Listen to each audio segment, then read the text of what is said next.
قاعده دوم فی اسماء الله، در نامهای الله سبحانه و تعالی، در نامهای الله سبحانه و تعالی و زیر قاعده های یک فرها قاعده های وجود دارد. یکی از بخش و توضیح قاعده های اساسی درباره اسماء یک نام های الله سبحانه و تعالی که بخشیده می شود چگونه آنها را اثبات کنیم، چی طور معنای این آیات ها را بفهمیم، چی معیارها دارد. چون این قاعده یک چند فرع یک چند شاخه دارد. شاخه اول یک فرع اول همه نام های الله زیبایند که حسنا هستند. تمام نام های الله زیبایند که حسنا هستند. هر زیبایی که در درجه عالی رسیده است. چون هر یکی از نام های الله دارای صفات کمال هست و هیچ نقصان یا کمبودی در آنها وجود ندارد. الله می‌فرماید ولله الاسماء الحسنى، از آن الله هست نیکوترین نام ها که دلالت بر کمال و عظمت او سبحانه و تعالی می نماید. سوره اعراف آیه 180. یک نمونه و مثال الرحمن که یکی از نامهای الله سبحانه و تعالی است. هم میخونه الرحمن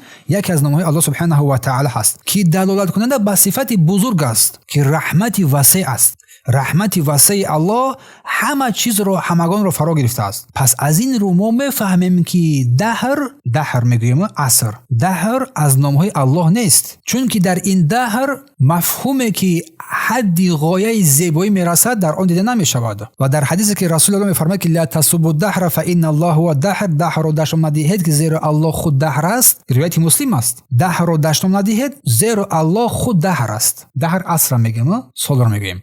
که این حدیث روایت مسلم است در کتاب بیان آداب، باب در بیان نهی دشنام دادن از دهر، حدیث 2246.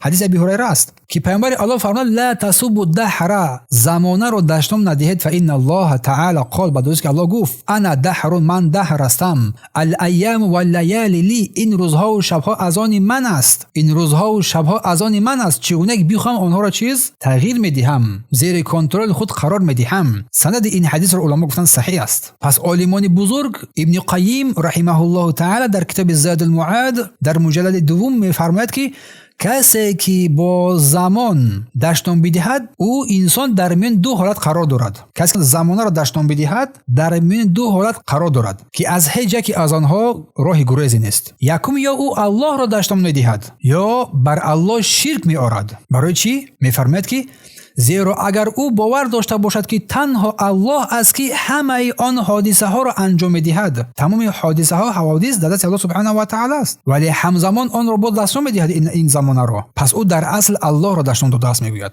پس او صاحب است و او مالک این دهر است. پس چگونه که بخواهد تصرف میکند. و در روایت دوم آمده است که الله سبحانه و تعالی میفرماید که امر در دست الله است، فرمان روایی در دست الله است، شب و روز را در نظارت خود دارد. در روایت بخاری در باب در کتاب توحید در بیان قول الله سبحانه و تعالی یریدون ان یبدلوا کلام الله، میخوان کلام الله را دیگرگون بسازند، تغییر بدهند. همچنین در روایت مسلم هم در باب آداب در کتاب بیان آداب ذکر شده است از حدیث ابی هریره.